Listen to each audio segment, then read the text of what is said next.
Bismillahirrahmanirrahim. Assalamualaikum warahmatullahi wabarakatuh. Alhamdulillahilladzi qad akhrajana ta'izal fikri li arbabil hija wassalatu wassalamuhu ala rasulillah amma ba'du. Terlebih dahulu marilah kita panjatkan puji dan syukur kehadirat ilahi Robbi yang mana telah memberikan nikmat kepada kita semua sehingga kita bisa menikmatinya di bulan Sya'ban ini. Salawat beserta salam semoga tercurah limpahkan kepada junjunan alam yakni Habibana wa Nabiyana wa Maulana Muhammad sallallahu alaihi wasallam, tak lupa kepada keluarganya, kepada sahabatnya dan tabi'in tabi'atnya, dan sampailah kepada kita semua selaku umatnya. Mudah-mudahan diberi syafaatul uzma darinya. Amin ya Allah ya Rabbal Alamin. Salam takzim kepada Syekhuna Al-Mukarram Habib Muhammad Al-Mutahhar yang kami hormati dan kami takzimi. Yang terhormat Bapak Rifa Anggiana SPD MM selaku pendiri Ikatan Remaja Masjid sekaligus pembina Irma Jawa Barat.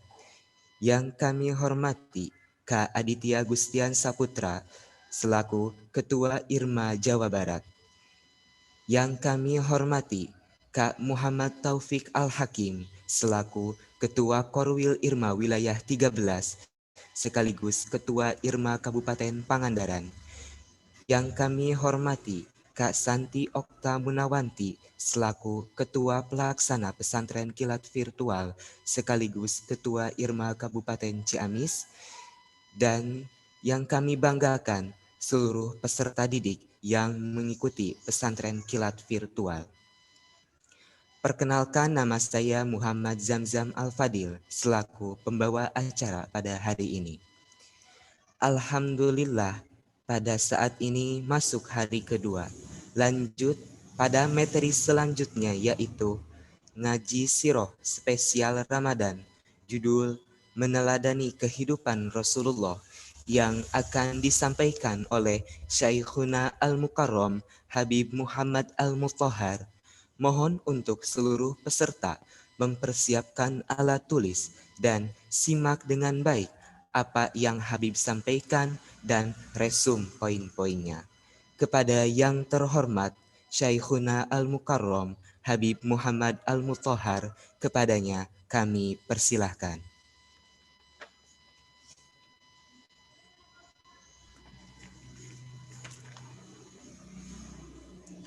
Ya, bismillahirrahmanirrahim.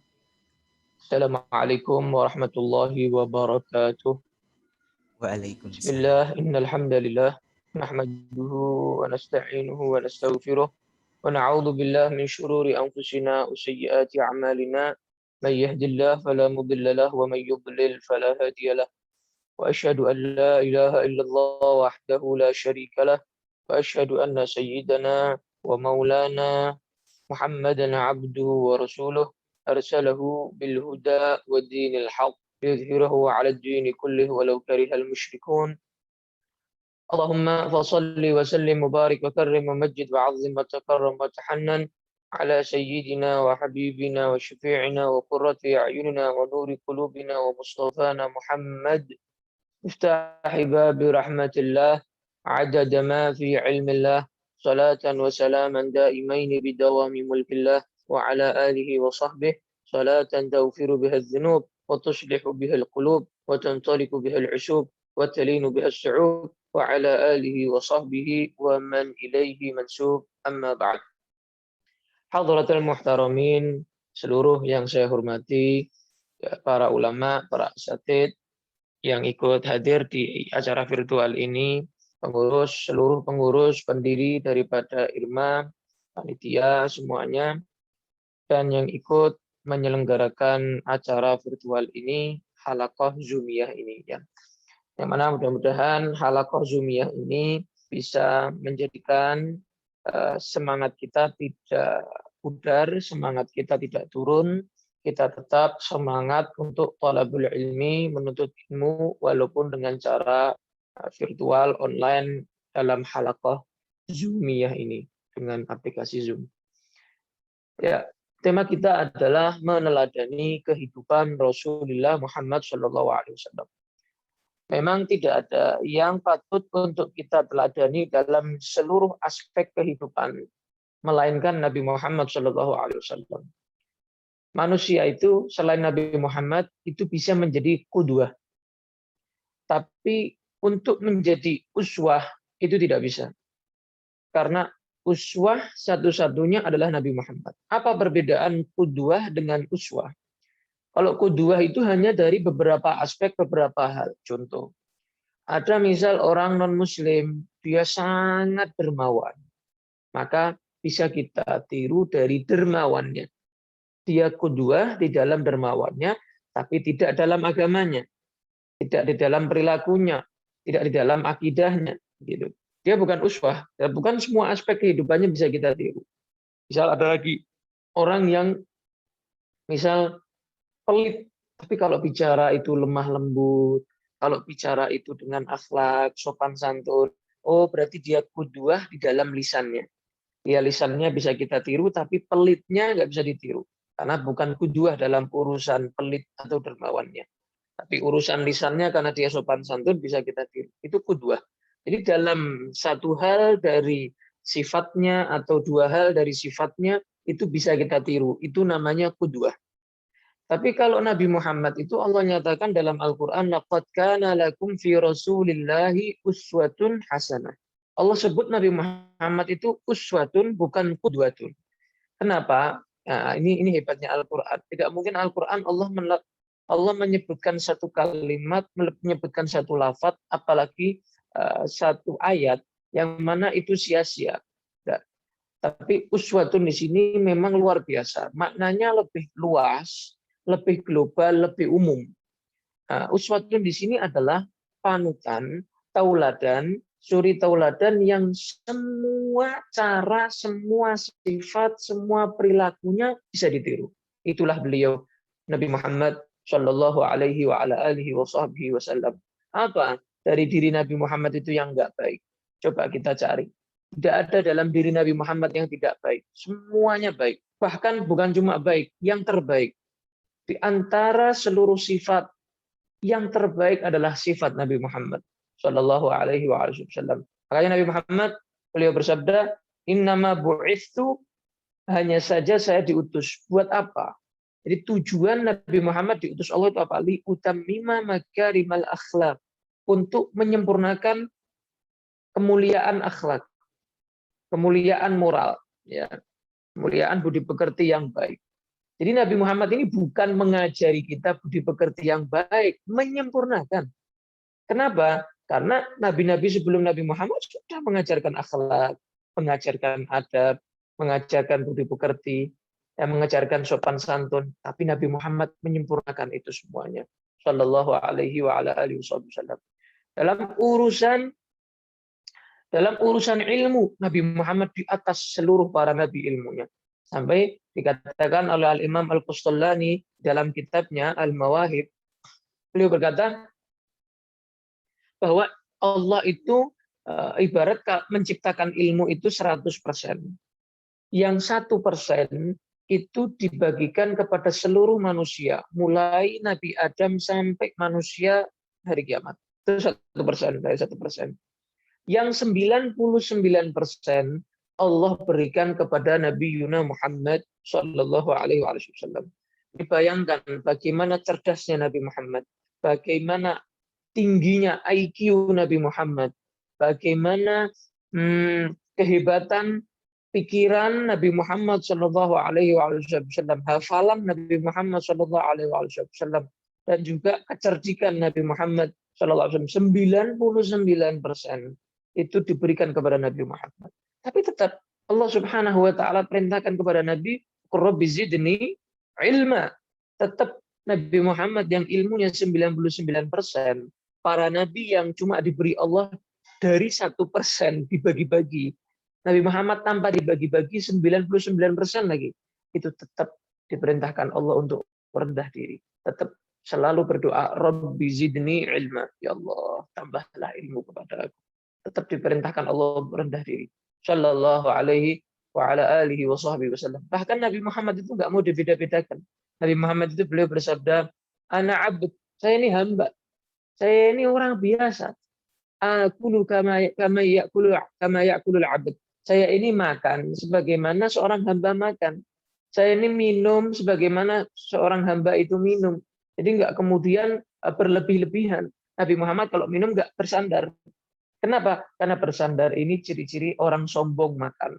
Maka Nabi Muhammad nggak bersandar kalau makan. Ya. La akulu wa ana muttaki, kata Nabi. Saya tidak makan dan saya dalam keadaan bersandar. Sallallahu alaihi wa ala alihi wasallam. Bahkan pernah suatu saat ketika para sahabat dan Nabi Muhammad itu sedang safar, itu mereka mau menyembelih kambing.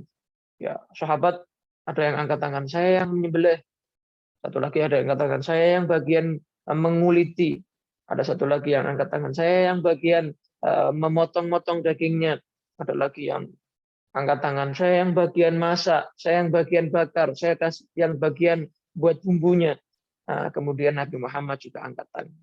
Ya, padahal Nabi Muhammad sebetulnya nggak angkat tangan pun, nggak ikut andil pun bisa, dan sahabat nggak akan ada yang perasaan, nggak akan ada yang baper. Tapi Nabi Muhammad kemudian angkat tangan bilang, saya yang bagian cari kayu bakarnya.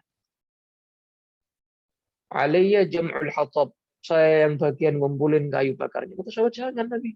Jangan, engkau duduk manis saja. Engkau tunggu aja. Kami aja yang masak, kami aja yang buat, kami aja yang repot. Kata Nabi, jangan. Saya tidak suka dibeda-bedakan. Karena saya juga seorang hamba. Saya sama kayak kalian. Sallallahu alaihi wa ala alihi wa sahbihi wasallam. Kemudian ketika membangun Masjid Nabawi, ya para sahabat sibuk. Mereka membuat tanah liat, mereka memasang batu bata, ya, menata batu bata. Nah, kemudian Nabi Muhammad ikut mengangkat batu bata. Kata sahabat, jangan Nabi, berat. Jangan Nabi, engkau repot, engkau capek. Engkau baru hijrah. Engkau baru perjalanan yang jauh sekali, ratusan kilometer. Ya, berjalan kaki dengan Abu Bakar As-Siddiq radhiyallahu taala anhu. Maka Nabi Muhammad, jangan. Saya juga ingin ikut andil. Saya juga seorang hamba. Saya sama seperti kalian. Jangan dibeda-bedakan. Saya nggak suka dibeda-bedakan. Sallallahu alaihi wa ala alihi wa sahbihi wasallam. Akhlak yang luar biasa. Kecerdasan yang luar biasa. Bahkan dari kecerdasan Nabi Muhammad Shallallahu alaihi wasallam. Para sahabat itu ketika majlis, ketika duduk bersama Nabi, ya di Masjid Nabawi ataupun dimanapun, itu mereka merasa dilihat, dipandang oleh Nabi Muhammad satu persatu. Satu persatu kayak dipandang Nabi Muhammad SAW. Setelah dari majelis, mereka tuh saling berbincang gini. Tadi Nabi Muhammad itu ngeliatin saya terus. Yang lain, enggak. Ngeliatin saya kok. Satu lagi, enggak. Nabi Muhammad ngeliatin saya. Seakan-akan Nabi Muhammad memberikan porsi penglihatannya kepada seluruh jamaahnya, seluruh sahabatnya, satu persatu, sehingga mereka merasa yang paling diperhatikan oleh Nabi Muhammad. Yang paling dekat dengan Nabi Muhammad. Tidak ada satupun sahabat yang merasa jauh dari Nabi Muhammad.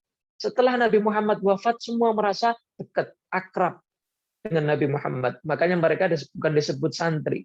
Mereka bukan disebut murid. Mereka disebut sahabat Nabi Muhammad Shallallahu alaihi wa ala alihi wasallam. Dari apa? Dari Nabi ingin membaur dengan mereka. Dari Nabi ingin menyatu dengan mereka. Shallallahu alaihi wa ala alihi wa sahbihi wasallam. Itu luar biasanya Nabi Muhammad SAW. Dan Nabi Muhammad Shallallahu alaihi wasallam itu dari akhlaknya, ya dari kecerdasannya, dari akhlaknya yang luar biasa, menyempurnakan akhlak ini. Kalau Nabi itu bersalaman, tidak pernah menunggu orang lain mengulurkan tangannya. Nabi dulu yang mengulurkan tangannya untuk bersalaman. Gak gengsi. Nabi Muhammad tidak ada kata gengsi untuk akhlak. Tidak ada kata gengsi untuk sopan santun. Mengulurkan tangannya Nabi Muhammad. Nah, sampai orang yang diajak salaman itu sungkan. Orang yang diajak salaman itu malu. Harusnya saya dulu yang mengulurkan tangan untuk bersalaman dengan Rasulullah. Tapi kenapa Rasulullah dulu yang mengulurkan tangannya? Kemudian, setelah bersalaman, Nabi Muhammad tidak mungkin menarik tangannya sebelum orang yang diajak salaman menarik tangannya. Nggak mungkin Nabi Muhammad narik duluan. Ditunggu oleh Nabi. Sampai orangnya narik tangannya, baru dilepas oleh Nabi Muhammad Shallallahu Alaihi Wasallam. Jadi kalau orangnya nggak ngelepas, ya Nabi nggak ngelepas. Ditunggu sama Nabi, ditunggu oleh Nabi sampai orang yang diajak bicara, sampai orang yang diajak salaman melepas tangannya. Shallallahu Alaihi Wasallam. Sampai salah seorang sahabat yang bernama Sayyidina Anas bin Malik radhiyallahu taala anhu, beliau berkata, beliau menyatakan begini, ma masistu dibajan wala hariran alyana min kaffi Rasulillah sallallahu alaihi wasallam. Saya tidak pernah menyentuh sutra satupun dari yang paling jelek sampai yang paling bagus melebihi kelembutan telapak tangan Nabi Muhammad sallallahu alaihi wasallam. Di telapak tangan Nabi Muhammad itu lembut, halus, melebihi sutra. Kenapa? Karena beliau adalah ahsanul khalq. Ya, bukan cuma akhlaknya yang baik, khuluqnya juga baik. Ahsanul khalqi khalqan wa khuluqan. Paling baiknya, paling indahnya makhluk dalam ciptaannya, fisiknya, dan juga dalam akhlaknya. Sallallahu alaihi wa ala alihi wa sahbihi wasallam. Jadi sahabat kalau mencium tangan Nabi Muhammad itu selalu harum. Tangan Nabi Muhammad itu selalu basah. Ya, tangan Nabi selalu basah. Basah. Apakah Nabi berkeringat tangannya? Bukan. Tangan Nabi selalu basah dengan minyak wangi. Nabi itu kalau pakai minyak wangi, kayak orang nyelupin tangannya ke dalam ember begitu. Bukan sedikit, cuma dioles sedikit begitu, enggak. Tapi kalau pakai minyak wangi itu diriwayatkan oleh Sayyidah Aisyah radhiyallahu anha sampai jenggot Nabi itu basah. Bukan basah dengan air wudhu. Air wudhu ya. Ya wajar, banyak orang yang basah jenggotnya dengan air wudhu. Tapi Nabi jenggotnya bukan hanya basah dengan air wudhu, tapi dengan minyak wangi. Dengan minyak wangi yang luar biasa. Keringat Nabi itu sudah wanginya luar biasa. Dikatakan oleh sahabat, bau wangi keringat Nabi Muhammad lebih wangi dari minyak misik. Ada seorang sahabat yang dia ketika masih kecil kena penyakit gatal-gatal. Maka orang tuanya membawa anaknya ini ke Rasulullah Shallallahu Alaihi Wasallam. Dibawa ke Rasulullah. Akhirnya Rasulullah disuruh melepas bajunya. Dilepas bajunya banyak kayak pentol-pentol begitu, gatal-gatal begitu di tubuhnya, seluruh tubuhnya. Kayak cacar begitu ya. Jadi seluruh tubuhnya kena. Maka kemudian tangan Nabi yang berkeringat, ya, itu diusap-usapkan ke tubuh ya daripada anak kecil sahabat tersebut. Maka subhanallah dengan izin Allah mukjizat Nabi Muhammad SAW yang nggak mungkin masuk akal. Namanya mukjizat nggak masuk akal. Kalau masuk akal namanya bukan mukjizat. Seketika saat itu juga kontan Allah Subhanahu Wa Taala menghilangkan seluruh katal-katal dari tubuh anak itu. Dan anak itu menjadi sahabat yang sangat wanginya luar biasa karena tubuhnya kena keringat Nabi Muhammad SAW. Sampai dia itu ketika menikah, istrinya sampai heran, kamu kok nggak pernah bau? Kamu nggak pernah istilahnya bau keringat, bau seperti orang-orang yang lain. Kamu wangi terus. Ya, diceritakan oleh sahabat tersebut. Karena tubuh saya pernah menyentuh keringat Nabi Muhammad Shallallahu Alaihi Wasallam. Bayangkan pernah tersentuh keringat Nabi, pernah nempel keringat Nabi di tubuhnya. Lah bagaimana Nabi Muhammad yang mengeluarkan keringat itu? Wanginya seperti apa? Shallallahu Alaihi Wasallam. Dikatakan ketika Nabi Muhammad itu memegang kepala anak-anak sahabat, itu anak-anak sahabat kalau pulang ke rumah, itu satu rumah langsung kayak dupa yang dinyalain, kayak bukhur yang dinyalain, kayak minyak wangi yang disemprot gitu. Langsung satu rumah itu baunya wangi. Maka para sahabat langsung tahu, kamu habis dipegang oleh Nabi ya. Langsung tahu. Kenapa? Karena pasti Nabi Muhammad yang megang. Tak mungkin orang lain megang, wanginya bisa semerbak seperti itu. Sallallahu Alaihi Wasallam. Dan Nabi Muhammad itu kalau lewat satu jalan, ya, misal lewat gang satu, itu di gang satu berhari-hari, berminggu-minggu, bau keringat wangi Nabi Muhammad SAW nggak bakal hilang. Orang-orang yang lewat situ tahu, oh Nabi Muhammad habis lewat sini kemarin atau kemarin lusa. Tahu. Kenapa? Wangi Nabi khas, bukan khas baunya kayak kita khas, baunya khas. Kalau Nabi Muhammad wanginya khas, ya wangi tubuhnya khas. Sudah wangi tubuhnya, wangi keringatnya, bau mulutnya wangi. Nabi Muhammad walaupun bangun tidur, ya belum sikat gigi, belum pakai siwak, bau mulutnya sangat wangi yang luar biasa. itu tetap Nabi Muhammad menggunakan minyak wangi sampai basah jenggotnya, sampai basah tangannya. Sallallahu alaihi wa ala alihi wa sahbihi wasallam. Akhlak yang luar biasa. Nabi Muhammad itu kalau berjalan, Nabi Muhammad nggak mau di depan. Sahabat suruh di depan. Nggak mau di depan. Seakan-akan seperti raja, seperti kemudian harus dihormati, harus dimuliakan, gitu. Harus diagungkan. Nabi nggak mau. Nabi kalau berjalan di belakang mereka atau di tengah-tengah, mereka suruh ke depan. Oleh Nabi, maju, maju, maju, kata Nabi. Nah, kata Nabi, hanya saja yang di belakangku yang mengikuti aku ini malaikat. Jadi Nabi di tengah-tengah, di depan sahabat manusia, bangsa manusia, di belakang Nabi Muhammad malaikat, di tengah-tengah Nabi Muhammad Shallallahu alaihi wa ala alihi wa sahbihi wasallam. Akhlak yang luar biasa. Nabi Muhammad itu kalau berjalan, ya, faka'annama yanhattu min sabab fayafut fayafutu sari'al masyi min ghairi khabab. Nabi Muhammad itu kalau berjalan, beliau itu berjalan seperti tentara, tegap begitu. Satu-satu, kanan, kiri, kanan, kiri. Enggak kemudian kayak kita, kayak nyeret sandal gitu, nyeret sepatu, srek, srek, srek sampai suara. Enggak, Nabi kalau berjalan enggak sampai terdengar suara sandalnya. Nah, Nabi kalau berjalan itu tegap, satu, satu. Dikatakan, diriwayatkan seperti orang naik tangga. Enggak mungkin orang naik tangga itu nyeret jalannya. Orang naik tangga itu pasti jalannya tegap, satu-satu, satu, satu, kalau enggak kepleset. Satu, satu, satu, satu. Itu Nabi Muhammad kalau berjalan begitu, seperti naik turun tangga. Tapi bumi membantu perjalanan Nabi Muhammad SAW. Sampai fayafuta syari'ul masyi min ghairi khabab. Sampai orang-orang yang jalan cepat itu tidak bisa mendahului Nabi Muhammad. Tidak bisa mengejar Nabi Muhammad. Kalau saya sering menggambarkan kepada teman-teman itu biasanya seperti eskalator di bandara, eskalator yang jalan begini.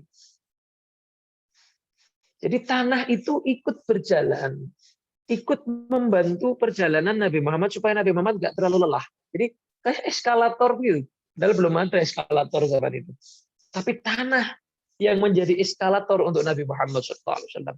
Awan yang menjadi payung untuk supaya Nabi Muhammad nggak kena terik sinar matahari, panasnya sinar matahari. Sallallahu alaihi wa ala alihi wasallam. Semua makhluk berkhidmah untuk Nabi. Semua makhluk membantu Nabi. Semua makhluk ingin berjuang untuk Nabi Muhammad SAW. Nabi setiap jalan, itu pasti seluruh pohon, seluruh bebatuan mengucap salam didengar oleh para sahabat. Mereka semua menyatakan, Assalamualaikum ya Rasulullah. Dalam hadis diriwayatkan, sahabat mendengar bahwa pohon itu menunduk, kemudian mengucapkan Assalamualaikum ya Rasulullah. Dijawab Nabi, Waalaikumsalam warahmatullahi. Batu di pinggir jalan mengucapkan, padahal batu ini benda mati, nggak bisa bicara, benda mati, nggak bisa merasakan apa-apa, tapi diizinkan Allah untuk menghormati Nabi Muhammad. Kenapa? Karena Nabi Muhammad manusia yang paling layak untuk dihormati. Shallallahu alaihi wasallam. Bahkan para sahabat dalam hadis yang sahih, Sahih Bukhari, Nabi Muhammad SAW itu pernah megang batu, kerikil gitu. Itu para sahabat mendengarkan suara tasbihnya batu. Subhanallah, subhanallah, subhanallah, subhanallah, subhanallah, subhanallah. Dalam Sahih Bukhari diriwayatkan. Subhanallah, subhanallah. Para sahabat mendengarkan tasbih kerikil ini, batu kecil ini bertasbih kepada Allah. Dipegang Nabi Muhammad. Kalau kita biasanya pegang tasbih, ya, kita pegang tasbih, itu kitanya yang bertasbih, subhanallah, subhanallah, subhanallah. Kalau Nabi pegang, itu tasbihnya yang bertasbih. Kerikilnya yang bertasbih. Subhanallah, subhanallah. Kenapa? Mereka sangat bersyukur dipegang oleh tangan mulia Nabi Muhammad Shallallahu alaihi wasallam. Bahkan dari tangan Nabi Muhammad, hal yang tidak masuk akal pun terjadi. Kalau air Zam-Zam itu mukjizat Nabi Ismail alaihissalam, ya, yang mana masuk akal, keluar dari sumur, keluar dari tanah, keluar dari sumber. Tapi kalau Nabi Muhammad SAW melebihi mukjizat air Zam-Zam, sumur Zam-Zam. Kenapa? Iya, karena Nabi Muhammad bisa mengeluarkan air sumber dari jari jemarinya. Dari jari. Kita aja mengeluarkan keringat dengan deras. Dari jari kita aja nggak bisa. Ini Nabi Muhammad bukan keringat yang dikeluarkan, air. Sumber air yang lebih nikmat rasanya dari air surga.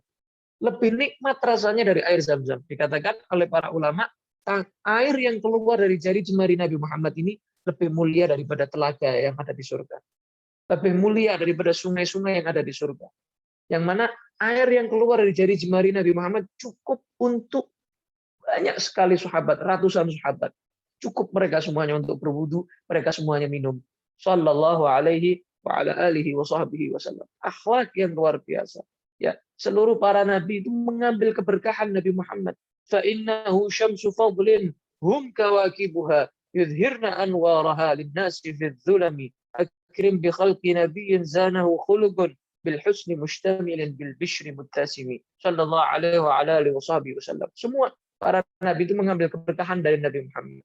Makanya ketika Allah itu mengangkat seorang nabi menjadi nabi, mengangkat seorang rasul menjadi rasul, itu Allah Subhanahu wa taala buat perjanjian dulu kepada mereka. Ibarat kalau sekarang ini MOU. Allah buat MOU. Allah buat perjanjian. Kamu kalau nanti sudah aku utus menjadi nabi, menjadi rasul, kamu wajib menyampaikan kepada umatmu bahwa kalau sampai di zaman Nabi Muhammad, sampaikan kepada anak turun kamu, kalau ada yang zamani Nabi Muhammad SAW, wajib mengimaninya. Dan kamu wajib mengimaninya, kamu wajib membantu agamanya, membantu perjuangannya. Itu dalam ayat Al-Quran Allah sebutkan wa ittakhadallahu mitsaqan nabiyina dan seterusnya ila akhiril ayat. Kalau mereka tidak mau menerima perjanjian tersebut, nggak akan diangkat menjadi nabi, nggak akan diangkat menjadi rasul oleh Allah. Kenapa? Karena tidak mau memuliakan, mengagungkan Nabi Muhammad Shallallahu Alaihi Wasallam. Bahkan lirikan mata Nabi Muhammad itu akhlak. Lirikan mata Nabi Muhammad bisa kita teladani. Ya, diamnya Nabi Muhammad bisa kita teladani. Nabi Muhammad itu kalau bicara, itu Nabi Muhammad sampai orang yang diajak bicara itu bisa hafal apa isi pembicaraannya, bisa mengulangi, bahkan bisa menghitung jumlah hurufnya. Dari apa? Nabi bicara itu satu, bahkan Nabi sampai mengulangi 2 kali, kadang sampai 3 kali Nabi mengulangi. Kenapa? Supaya orang yang diajak bicara hafal. Ya, kita aja kadang-kadang sekarang ada MP3, ada rekaman, ada HP, kadang kita ngerekam, itu aja kita nggak lupa masih, nggak kita hafal, nggak kita hafalkan. Oh, sahabat belum ada rekaman, belum ada pensil kayak sekarang, belum ada pulpen kayak sekarang, belum ada buku kayak sekarang, belum ada notes kayak sekarang. Tapi subhanallah, hadis Nabi Muhammad sampai saat ini bisa kita nikmati. Berkah siapa? Kecerdasan para sahabat. Orang kumpul orang yang cerdas, jadi cerdas. Mereka kumpul Nabi Muhammad, jadi cerdas. Makanya kita kalau pilih teman yang baik. Pilih teman yang cerdas, pilih teman yang pintar, pilih teman yang berilmu, pilih teman yang soleh. Karena teman itu kayak magnet. Ya, kayak magnet. Kalau Nabi mengibaratkan itu kayak orang jualan minyak wangi. Orang kumpul sama orang yang jual minyak wangi, ikut wangi. Tapi orang yang kumpul dengan orang yang jual barang yang bau, maka ikut bau. Orang tukang besi, ya nanti mungkin bisa terbakar, bolong, bajunya, begitu. Karena imbasnya. Karena seorang itu tergantung siapa yang dia temani. Itu kita kalau mau menilai orang dari siapa yang dia gauli, siapa yang dia temani. Itu adalah sabda pesan daripada Nabi Muhammad Shallallahu Alaihi Wasallam. Bahkan kepada istri, bukan cuma kepada sahabat, kepada istrinya. Nabi Muhammad adalah yang paling berakhlak, paling romantis. Nabi bersabda, khairukum khairukum li ahlih, wa ana khairukum li ahli. Sebaik-baik kalian adalah yang paling baik kepada istrinya, dan saya adalah manusia yang paling baik kepada istrinya. Shallallahu Alaihi Wasallam. Nabi itu tidak pernah kalau pulang kemudian memaksa harus ada masakan A, B, C, D, E, tidak pernah memaksa. Ya, Nabi Muhammad itu pulang, kalau pulang ke rumah, ya, Nabi bertanya, ada makanan nggak? Ada masakan nggak? Kalau istrinya bilang nggak ada, Nabi bilang, kalau begitu hari ini saya puasa. Itu aja kok repot. Tinggal begitu aja beliau. Kalau begitu hari ini saya puasa. Makanya puasa sunnah itu sah diniatkan sebelum duhur. Asal sebelum duhur. Sebelum matahari tergelincir. Ya, kalau puasa wajib harus tabiyitun niyah, harus sebelum subuh niatnya, di malam hari niatnya, seperti Ramadan nanti harus malam hari, nggak sah setelah subuh niatnya. Nah, tapi kalau puasa sunnah sah. Dalilnya apa? Ini yang sering dilakukan Nabi Muhammad ini. Kalau begitu saya puasa. Ya, tapi asal belum sarapan. Kalau sudah sarapan jam 9 kemudian niat puasa tetap nggak sah, sudah sarapan. Ya. Maka pernah suatu saat Nabi Muhammad pulang, tanya sama istrinya, ada makanan nggak? Tanya nggak ada Nabi. Yang ada cuma cuka. Yang ada cuma apa? Cuka. Maka kemudian Nabi menyatakan, ni'mal idam al-khal. Masya Allah. Sebaik-baik lauk adalah cuka. Dimakan oleh Nabi. Istrinya sampai heran. Ini Nabi, mungkin kita kan basa-basi, mungkinnya kalau kita, oh ini enaknya cuka. Tapi kalau sudah disuguhi cuka, kita makan mungkin muka kita kecut. Ya, mungkin nggak mau makan cuka. Ya, tapi Nabi dari melegakan istrinya, dari ingin menyenangkan istrinya, tidak mengecewakan istrinya, Nabi sampai menyatakan bukan basa-basi, dimakan oleh Nabi, dihabiskan oleh Nabi Muhammad. Nabi menyatakan sebaik-baiknya lauk adalah cuka, senikmat-nikmatnya lauk, senikmat-nikmatnya makanan adalah cuka. Bawa sini cuka, dimakan oleh Nabi Shallallahu Alaihi Wasallam sampai habis. Istrinya itu sampai heran dengan akhlak Nabi Muhammad Shallallahu Alaihi Wasallam di rumah. Para sahabat itu bertanya kepada Sayyidah Aisyah, Sayyidah Aisyah, kita ini kalau Nabi di luar kita sudah tahu Nabi seperti apa akhlaknya. Kita pengen tahu, Nabi kalau di rumah itu ngapain? Biar kita bisa contoh kalau kita di rumah, biar kita bisa niru Nabi Muhammad. Apa kata Sayyidah Aisyah? Dan Nabi mihnati ahli.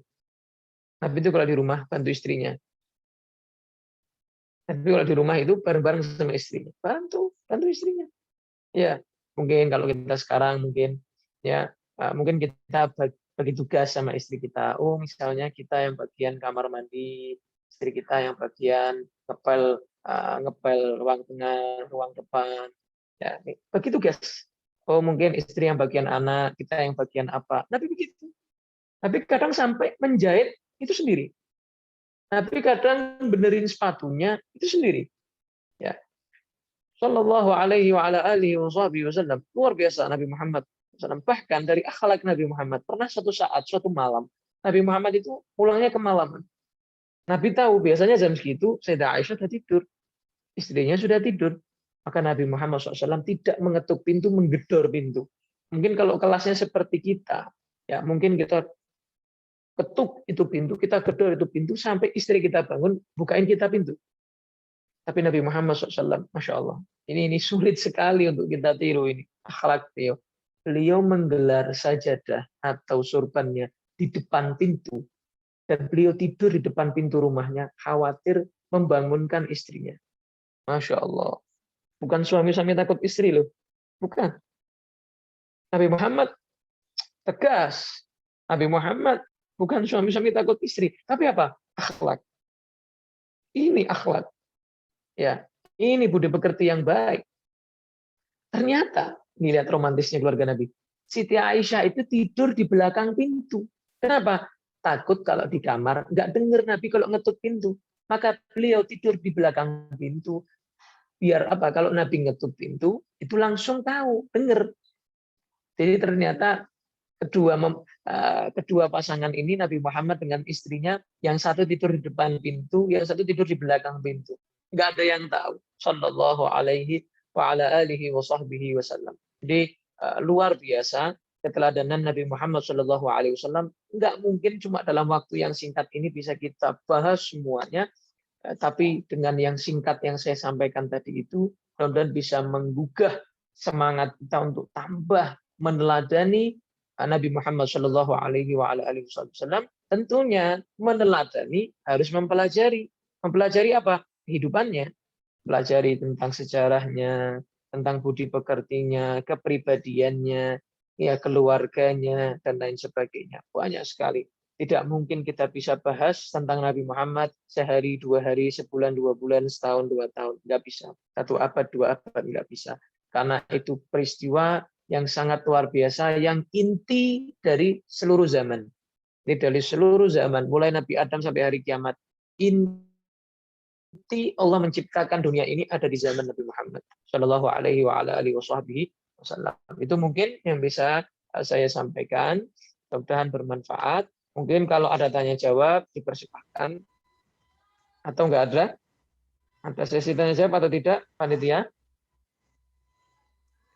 Ada Habibana. Yes. Oh, ada ya. Silahkan. Silakan para peserta untuk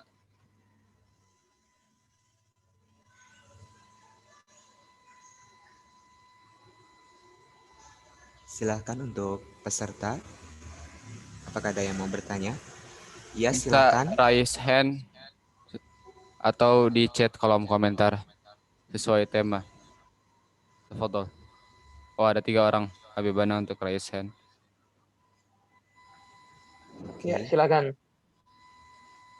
Silahkan. Itu ada pertanyaan itu. Saya yang baca atau gimana ini?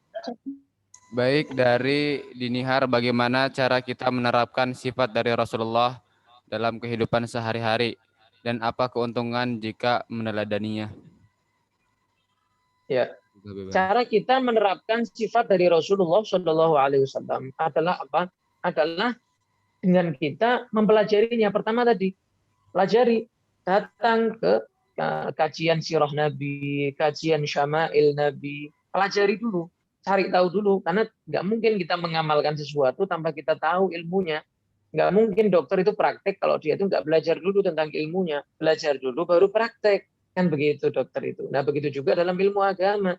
Nah, begitu juga dalam meneladani Nabi Muhammad SAW. Kita cari ilmunya dulu, kita gali ilmunya dulu, pelajari sejarahnya dulu. Maka kemudian baru kita bisa praktek mengaplikasikan kehidupan Nabi Muhammad SAW dalam kehidupan kita. Mengaplikasikan rumah tangga Nabi Muhammad dalam rumah tangga kita. Mengaplikasikan masyarakat Nabi Muhammad dalam masyarakat kita. Mengaplikasikan cara bernegara Nabi Muhammad dalam negara kita. Sallallahu alaihi wa ala alihi wasallam. Apa keuntungannya? Banyak sekali. Di antaranya, ya, man ahya sunnati faqad ahabbani wa man ahabbani kana ma'i fil jannah. Nabi bersabda, bang siapa yang menghidupkan sunnahku, artinya melaksanakan sunnah-sunnah Nabi Muhammad SAW, maka dia benar-benar telah mencintaiku.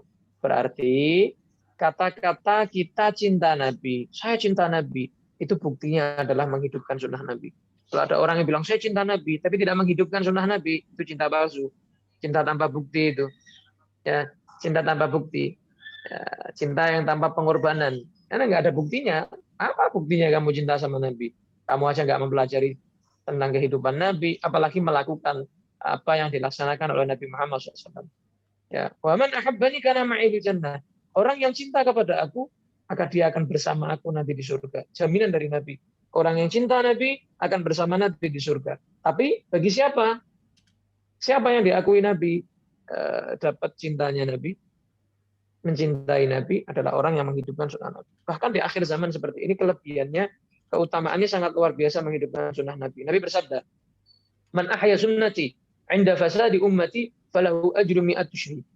Barang siapa yang menjalankan sunnahku saat-saat rusaknya umatku. Ya, zaman ini, zaman rusak seperti ini, zaman yang nggak karu-karuan seperti zaman ini, ya, perang saudara di mana-mana, ya, saling menyalahkan, kabar hoax di mana-mana, wabah di mana-mana, musibah di mana-mana, ya fitnah di mana-mana, adu domba di mana-mana.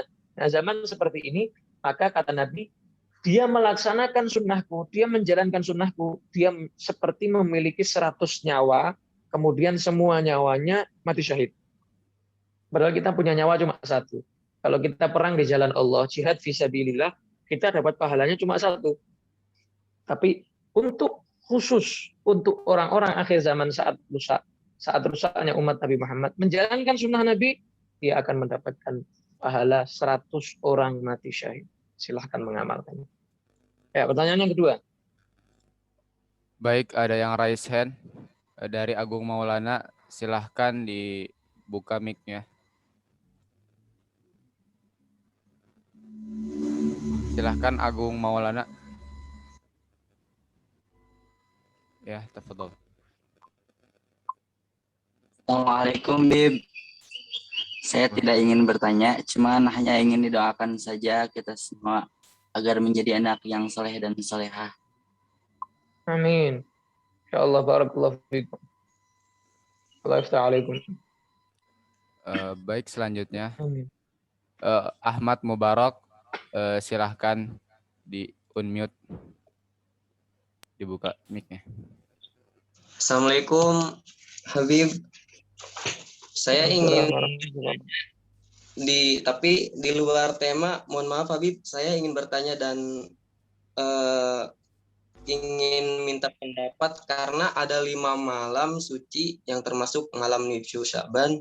Ketika hendak ingin menghidupkan malam Nisfu Sya'ban atau bermalam, amalan apa dan sholat apa yang paling terbaik? Dan yang kedua, ketika Nabi Muhammad SAW ketika hendak memakai minyak wangi, apakah dipakai di kening? Dan yang ketiga, hukum dari memakai minyak wangi yang beralkohol. Terima kasih. Ya, sama-sama. Amalan di malam nisfu Sya'ban, ya. Ini yang perlu kita perhatikan, tidak ada sholat sunnah khusus malam nisfu Sya'ban, tidak ada dalilnya. Jadi itu termasuk bid'ah mazmumah, bid'ah yang tercela. Ya, nggak ada sahabat yang melakukan sholat malam nisfu Sya'ban, itu nggak ada. Kecuali kalau kamu menghidupkan malam nisfu Sya'ban dengan sholat sunnah, tapi niatnya bukan sholat sunnah nisfu Sya'ban. Niatnya misalnya seperti sholat sunnah mutlak, seperti sholat witir, ya seperti tahajud, itu bisa, ya. Atau mengqadai sholat dulu pernah punya utang, misalnya utang sholat yang dia belum lunasi, bisa dia qadha malam hari itu, ya. Intinya sholat sunnah yang sudah diajarkan oleh Rasulullah Shallallahu Alaihi Wasallam, sholat yang diajarkan Nabi di malam itu bisa dilakukan. Tapi kalau sholat sunnah nisfu Sya'ban itu tidak ada ajarannya, tidak ada pedomannya daripada dalil, nggak ada, itu bid'ah.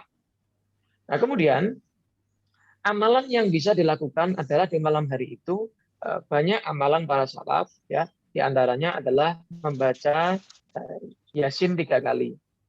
Kemudian ada doa khusus ya, yang di dalam kitab Kanzun Najah Wasurur. Nanti kalau pengen doa itu nanti saya kirim ke panitia biar disebarkan ke kalian, ya, doanya ada dalam kitab Kanzun Najah Wasurur. Kemudian di malam hari itu juga kita disunahkan menghidupkan malam. Nabi Muhammad SAW kalau malam nisfu Sya'ban itu tidak tidur. Jadi mulai habis Isya sampai subuh beliau beribadah kepada Allah Subhanahu wa taala. Jadi qiyamul lail, bukan tahajud. Kalau tahajud itu kan tidur dulu bangun. Tapi qiyamul lail, menghidupkan seluruh malamnya. Itu Nabi Muhammad. Ya, kalau kita nggak bisa niru semuanya, paling nggak 10%, gitu lah ya. 5%, 2,5% kayak zakat, itu nggak apa-apa. Yang penting kita niru, ya, ngikut Nabi Muhammad Shallallahu Alaihi Wasallam. Kemudian di malam hari itu juga, itu malam yang luar biasa, ya. Itu malam yang lebih mulia nomor 2. Paling mulia nomor 2 setelah Lailatul Qadar. Malam yang paling mulia nomor 1 adalah Lailatul Qadar. Dan malam yang paling mulia kedua adalah malam nisfu Sya'ban. Ya. Kenapa? Ya, karena malam nisfu Sya'ban ini malam Allah mendapat laporan amal kita selama setahun. Makanya Nabi Muhammad itu kalau bulan Sya'ban banyak berpuasa beliau. Nah, Siti Aisyah sampai tanya, kenapa engkau kok di bulan Sya'ban kok lebih semangat puasa daripada bulan-bulan yang lain, sunnah-sunnah puasa yang lain? Kata Nabi, ya, karena di bulan Sya'ban ini bulan dilaporkannya amal. Saya ingin amal saya dilaporkan oleh Allah dalam keadaan saya berpuasa. Sallallahu alaihi wa ala alihi wasallam. Nah, kalau malam Lailatul Qadar kan kita masih nyari dulu, ya enggak? Malam 21 atau malam 23, malam 25, malam 27, malam berapa ya? Kalau nisfu Sya'ban kan sudah jelas di hadapan. Jelas, sudah yakin kita. Ini malam nisfu Sya'ban. Nanti nih, malam ini hari Ahad kan ya, malam Senin. Ini malam ini nisfu Sya'ban. Jadi kita sudah yakin kalau Lailatul Qadar kita pakai cari. Tapi nisfu Sya'ban ini kemuliaan malam yang nomor 2 ini bisa kita dapatkan tanpa susah payah. Lailatul Qadar memang harus dengan susah payah, kenapa? Nomor 1 dia. Ya paling mulia. Bayangkan dapat pahala 1000 bulan dengan cuma-cuma, ya kan? Ya luar biasa. Jadi malam nisfu Sya'ban itu luar biasa. Ya, kemudian yang terakhir, ya sebetulnya banyak. Ini yang terakhir ya, saya supaya singkat. Ada satu amalan, menulis ayat. Ini amalan dari para salaf, para habaib dari zaman dahulu, yaitu menulis ayat surat Shad, ayat 54. Itu ayatnya, inna hadza la rizquna ma lahu min nafad. Ya. Barang siapa yang menulis ini di satu kertas tanpa titik, tanpa harokat, jadi nggak pakai titik, nggak pakai harokat tulisnya. Jadi asli seperti Al-Quran di awal. Al-Quran kan dulu memang nggak ada titik, nggak ada harokat. Titik dan harokat itu kan baru setelah zaman sahabat. Titik tanpa harokat. Ya, inna hadza la rizquna ma lahu min nafad. Kemudian dilipat itu kertasnya, dimasukkan ke dalam dompet. Nah, jangan dibuka lagi sampai tahun depan. Jangan dibuka itu kertasnya. Insya Allah tidak akan terputus rezeki dari tangannya. Itu amalan para salaf, amalan para habaib. Ya, silahkan yang percaya bisa diamalkan, yang enggak, ya sudah, enggak usah diamalkan, enggak apa-apa, enggak wajib kok. Ya, hanya anjuran saja dari para salaf. Ya, mungkin itu diantaranya yang bisa kita amalkan di malam nisfu Sya'ban. Ya, yang perlu diperhatikan, banyak-banyak minta maaf. Kalau mau nisfu Sya'ban minta maaf sama orang tua, minta maaf. Ya, karena orang yang tidak diampuni di malam nisfu Sya'ban diantaranya adalah orang yang durhaka. Dan orang yang memutus tali silaturahim, sambung silaturahim kalau ada yang terputus, supaya malam ini kita dapat ampunan dari Allah Subhanahu wa Ta'ala. Amin, ya Allah. Ya, yang kedua apa tadi? Kedua,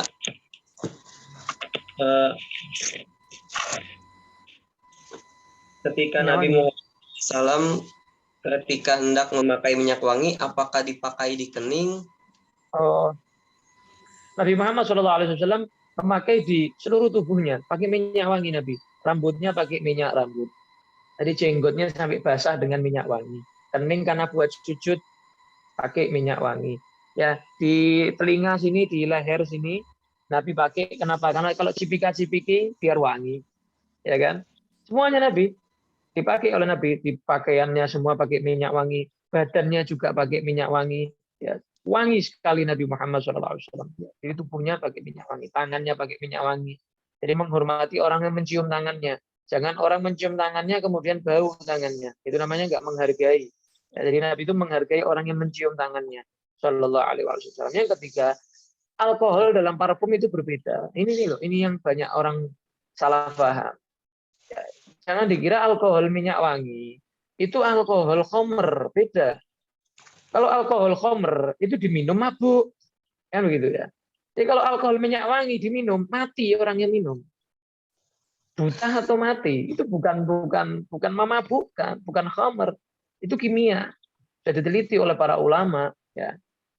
Di antaranya adalah Syekh Al-Himyari, orang ulama. Dia meneliti sampai ke Eropa, sampai ke Jerman, ya, sampai ke Amerika, diteliti sama dia ke Italia, dia ke Jerman, dia kemana. Pokoknya parfum-parfum yang terkenal lah, seperti Bulgaria, seperti apalagi lain-lainnya itu didatangi pabriknya sama dia. Dilihat, ini alkoholnya apa? Gitu ya. Ternyata semuanya adalah kimia. Jadi semua itu kimia. Alkohol daripada minyak wangi itu kimia. Jadi kalau kimia, bahan kimianya suci, ya berarti suci. Nah, alkohol ini bahan kimianya suci. Berarti alkohol minyak wangi itu suci. Nah, cuman tidak semua yang suci halal dikonsumsi. Ya. Kemudian alkohol khamr haram, kemudian dia minum alkohol minyak wangi, ya mati. Kan begitu, keracunan. Ya kan? Seperti contoh misalnya seperti ingus. Ingus itu hukumnya apa? Suci. Tapi apakah halal diminum? Kan enggak. Haram kan? Kenapa? Menjijikkan. Kan begitu. Tidak semua yang suci halal dimakan, dikonsumsi, diminum. Enggak. Jadi alkohol minyak wangi itu suci. Kalau dipakai, digunakan, di pakaian, disemprotkan, itu suci. Jadi jangan salah paham. Bedakan antara alkohol khamr dengan alkohol kimia minyak wangi. Beda. Gitu. Dalam kosmetik pun semua pakai alkohol itu. Nggak bisa. Semuanya harus pakai alkohol kimia itu. Banyak sekali bahan-bahan yang pakai itu. Bahkan minuman-minuman soda pun banyak dalam takarannya. Banyak. Saya punya kitabnya itu. Lumayan tebal lah segini. Membahas tentang alkohol. Nama kitabnya Lubabun Nuqul fi Taharatil Kuhul. Saya ada kitabnya. Jadi silahkan pakai yang beralkohol pun nggak ada masalah. Oke, nggak ada masalah. Ya saya kira Terima itu kasih. jawabannya. Ya. Ya sama-sama. Cukup, Baik, mungkin Mas. pertanyaan terakhir dari Elin dan Terakhir. Bapak. Oke. Benarkah dalam diri kita sebagai manusia biasa mempunyai karisma atau kecerdasan dari salah satu nabi dan rasul? Dan ada lagi, bagaimana cara mempunyai kecerdasan seperti Rasulullah, dan apa minyak wangi yang disukai Nabi Muhammad? Mungkin cukup. Terima kasih. Gimana pertanyaan pertama? Coba diulangi, Mas. Bagaimana apa? Bagaimana Apakah apa? apakah di dalam diri kita sebagai manusia biasa mempunyai karisma atau kecerdasan dari salah satu nabi dan rasul? Ya, orang ilmu itu bisa dicari ya. Makanya mencari ilmu itu hukumnya wajib. Thalabul ilmi fardhatun ala kulli muslimin wa muslimatin. Mencari ilmu itu wajib bagi yang laki-laki muslim ataupun yang perempuan muslimah. Wajib hukumnya mencari ilmu. Nah, dan nasib orang itu juga berbeda-beda. Ada yang dia nasibnya misalnya contoh seperti Nabi Ayub. Yang dia itu kaya raya, kemudian jatuh, langsung anjlok pekerjaannya, meninggal keluarganya ada. Ya dia berarti apa? Dia berarti ya masih kalah dengan Nabi Ayub kesabarannya. Cuman dia harus meneladani kesabaran Nabi Ayub. Contoh begitu. Ada yang misalnya dakwah, dia dicaci maki, dia dilempari batu, dia diusir-usir, ya berarti dia apa namanya harus meniru teladani Nabi Muhammad SAW. Nabi Muhammad lebih diusir dari dia, lebih disakiti dari dia, lebih dicemooh dari dia, lebih difitnah dari dia. Ya, ada yang nggak punya anak lama seperti Nabi Zakaria, lama nggak punya anak sampai istrinya lansia, baru Allah kasih anak Nabi Yahya alaihissalam. Jadi setiap apa yang kita alami itu sudah dialami oleh para nabi, karena para nabi dan para rasul itu manusia yang paling banyak cobaannya di antara selain mereka. Ya, karena manusia tambah soleh, tambah dekat dengan Allah, tambah banyak cobaannya. Jadi kalau ada orang di antara kalian atau kita itu hidupnya nggak ada cobaannya, ya itu berarti bukan orang soleh. Pasti, nggak mungkin. Orang soleh itu pasti mau naik derajatnya, pasti ada cobaan. Pasti. Itu Nabi yang bersabda, "Idza ahabballahu 'abdan ibtala." Kalau Allah sudah mulai jatuh cinta kepada salah seorang hambanya, Allah uji. Allah itu menciptakan kita tujuannya apa? Liyabluwakum ayyukum ahsanu amala. Menguji kita, siapa di antara kita yang paling baik amalnya. Kan begitu. Sudah jelas ayatnya kok. Begitu. Kecuali untuk beribadah kepada Allah, untuk berlomba-lomba, untuk fastabiqul khairat, ya berlomba-lomba untuk kebaikan, ya untuk menuju kedekatan, keakraban, cinta daripada Allah Subhanahu wa Ta'ala. Jadi silahkan dari nasib yang kamu terima, ya kehidupan yang kamu alami, kira-kira kamu nih nasibnya yang kayak siapa ini?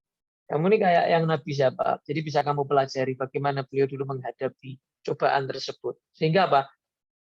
Itulah hikmahnya kenapa Allah menceritakan bukan hanya Nabi Muhammad dalam Al-Quran, tapi nabi-nabi yang lain juga ceritakan oleh Allah. Kenapa? Supaya kita ambil pelajaran dari mereka. Ya, ibrah, ambil ibrahnya, ambil hikmahnya, supaya bisa kita aplikasikan dalam kehidupan kita ketika kita mendapatkan cobaan yang sama seperti itu. Ya. Yang kedua tadi apa? Cara mendapatkan kecerdasan seperti Nabi Muhammad. Doa. Dan juga diasah, sama seperti pisau. Dulu saya sama guru-guru saya sering dibilang, otak kita ini sama seperti pisau. Pisau itu kalau kamu biarkan terus tumpul, ya nggak tajam. Tapi kamu asah terus, buat hafalan terus, hafalan Quran. Quran sudah hafal, hafalan yang lain, hafalan terus. Ya, fahami. Gitu terus, diasah terus supaya tajam. Ya, itu yang pertama, diasah terus otak kita, digunakan terus untuk yang baik-baik, menghafalkan yang baik-baik, memahami yang baik-baik. Yang kedua, ya maksiat itu juga berpengaruh untuk kecerdasan. Makanya guru Imam Syafi'i yaitu Imam Waqi' itu nasihatnya begini, sa'altu ila waqi'in su'a hifdzi fa arsyadani ila tarkil ma'asi wa a'lamani bi anna al-'ilma nurun wa nurullahi la yuhda li'asi. Imam Syafi'i membuat syair begini. Dulu saya pernah tanya kepada guru saya Imam Waqi' tentang hafalan saya yang agak buruk.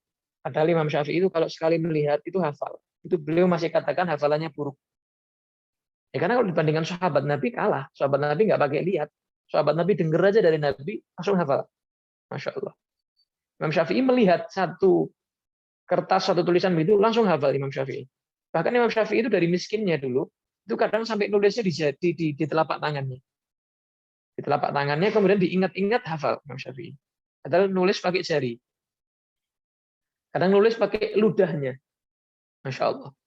Syafi'i semangat yang luar biasa. Sekarang kita ada pulpen, ada pensil, kadang dibagi gratis, nggak bayar. Itu kita kadang males nyatet ilmu. Ini contoh sekarang ini mungkin ada ini yang di antara yang ikut halaqah Zoom-nya ini yang nggak nyatet.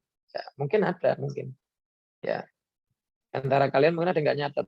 Ya, semangat kita sudah kalah sama semangat mereka. Nah, bagaimana syair Imam Syafi'i? Saya bertanya kepada guru saya Imam Waqi' tentang hafalan saya yang agak buruk. Maka beliau mengajarkan kepada saya, tinggalkan maksiat. Karena tidak mungkin Allah menitipkan cahaya kepada seorang yang bermaksiat. Ilmu itu cahaya, kata gurunya Imam Syafi'i. Tidak mungkin Allah nitipin cahaya, ilmu kepada seorang yang ahli maksiat. Itu tinggalkan maksiat. Yang ketiga, jadi orang yang bersih, wangi, disiplin, kata Imam Syafi'i. Barang siapa yang bersih, rapi, wangi, maka akalnya akan jernih, akan cerdas. Ya. Yang jadi orang yang kumuh, jarang mandi, jarang pakai minyak wangi, bau, ya jangan. Itu mengurangi kecerdasan. Kemudian selanjutnya adalah melihat yang baik-baik, melihat orang soleh, ya itu kayak apa ya? Kemudian kayak ada transferan begitu dari mereka kepada kita, bukan transferan duit, transferan cahaya ke otak kita supaya kita gampang untuk mendapatkan ilmu. Gitu. Lihat orang soleh, lihat seorang wali, lihat para guru kita. Ya, lihat wajah-wajah orang yang dilihat wajahnya ingat kepada Allah Subhanahu wa taala. Itu diantara cara untuk mencerdaskan. Kemudian selanjutnya adalah doa. Doanya Nabi Muhammad banyak sekali tadi seperti Rabbi zidni ilma. Itu doanya Nabi Muhammad yang diajarkan langsung oleh Allah dalam Al-Qur'an. Kemudian doa lagi, Allahumma rzuqni fahman nabiyyin wa hifdzal mursalin wa ilhamal malaikatil muqarrabin. Ini doa luar biasa. Ya, saya dapat jaza ini dari guru-guru saya juga. Ya, sebetulnya banyak doa-doanya, ini mungkin satu ini aja ya untuk menutup. Doanya begini. Allahumma rzuqni, ya Allah, berikan rizki kepada aku fahman nabiyyin, pemahaman para nabi. Luar biasa itu. Pemahaman para nabi lebih dari pemahaman para profesor ya. Wa hifdzal mursalin, dan hafalan mereka para rasul. Wa ilhamal malaikatil muqarrabin, dan ilhamnya para malaikat yang dekat dengan Allah Subhanahu wa taala. Jadi ini doa yang luar biasa. Minta apa yang diberikan kepada para nabi, yang kedua minta yang diberikan kepada para rasul, yang ketiga minta yang diberikan kepada para malaikat. Walaupun cuma 0, berapa persen dari mereka diberikan kepada kita, itu kita sudah jadi orang yang hebat. Ya, apalagi kalau sampai diberikan 1%, 2%, 5%, 10% daripada apa yang Allah berikan kepada mereka. Masya Allah. Seperti apa kita ini? Doa sama Allah. Ya, doa sama Allah. Ya, supaya apa? Allah memberikan kita kecerdasan yang manfaat. Kecerdasan yang digunakan untuk membela syariat Rasulullah. Menjalankan sunnah-sunnah Rasulullah. Menghidupkan Rasulullah SAW dalam kehidupan kita. Mudah-mudahan apa yang saya sampaikan bermanfaat. Kurang lebihnya dari saya mohon maaf. Wal afwa minkum. Terima kasih kepada semuanya. Ya, jika ada kesalahan dari saya mohon maaf yang sebesar-besarnya. Jazakumullah ahsanul jazak. Wallahul muwaffiq ila aqwamit thoriq. Wassalamualaikum warahmatullahi wabarakatuh. Baik, terima kasih kepada Habib Muhammad Al-Mutahhar. Sekarang kita akan foto bersama dulu bersama Habib. Silahkan hidupkan semua kameranya. Kita foto bersama dulu bersama Habib.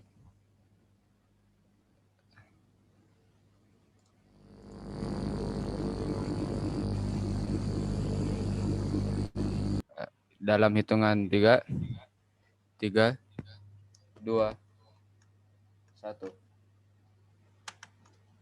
Slide selanjutnya. 3, 2, 1. Slide selanjutnya. 3, 2, 1. Baik, terima kasih kepada Habibana dan kepada para peserta. Kita doakan Habibana selalu sehat dan dimuliakan oleh Allah dan dijaga oleh Allah Subhanahu wa taala. Jazakumullah khairan kepada Habibana. Selanjutnya adalah penutupan dari MC. Silahkan.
Baik. Sudah ditutup?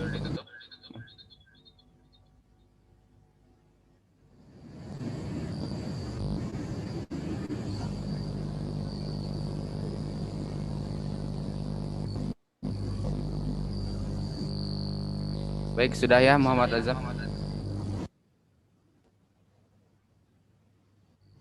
Baik, terima kasih kepada MC. Sepertinya ada gangguan suara. Terima kasih kepada para peserta. Jazakumullahu khairan. Persiapkan materi selanjutnya mungkin 15 menit atau 10 menit lagi kita akan mulai dengan tema tasawuf, ngaji tasawuf, dan judulnya adalah penghalang menuju Allah Subhanahu wa taala. Silahkan dipersiapkan. Boleh istirahat dulu, salat duha dulu, makan dulu, silahkan. Baik, barakallahu fikum. Wassalamualaikum warahmatullahi wabarakatuh. Silahkan.